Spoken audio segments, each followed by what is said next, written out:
De Zoe veert met een diepgang van 12,7 meter door de ondiepe zuidelijke route boven het Waard.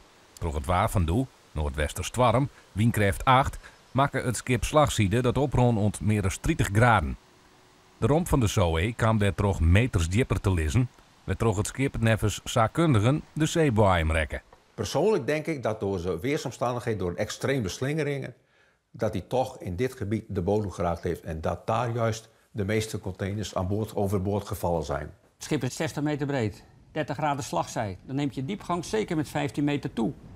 Nou, dan mag je gevoeglijk aannemen dat dat schip aan de grond gezeten heeft. Dat hij gestoten heeft.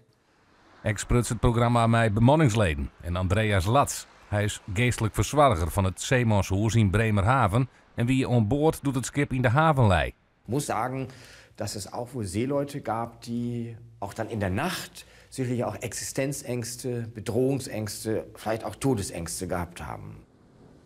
Ich kann nur so viel sagen, dass gesagt worden ist, wir haben manchmal nicht geglaubt in der Nacht, dass wir die Dämmerung erleben werden. Reederij MSC ontkent dat de MSC Zoe de zeeboaiem rekken had.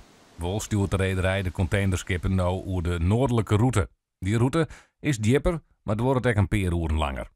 De vakkar van kapiteins en rederijen leidt om economische redenen bij de zuidelijkere, kwartere route. Krijgt boppen het Waard. Die varen als het ware op uur. Bepaalt hij zelf nog welke route die neemt? Nee, dat wordt eigenlijk aan de wal uitgemaakt. Dit maar doors, zei Reinigert. De kustwacht Den Helder zou meer voer gaan matten over deze kar. Dat gaan ze op het stuit net, zei Edwin van der Pol. Als dit een taak zou zijn die in de toekomst bij de kustwacht belegd zou moeten worden, dan denk ik niet dat wij daar onwillen tegenover staan. Nogmaals, ik denk dat het zelfs een toe te juichen is. Maar dan wel met de juiste mensen en met de juiste middelen.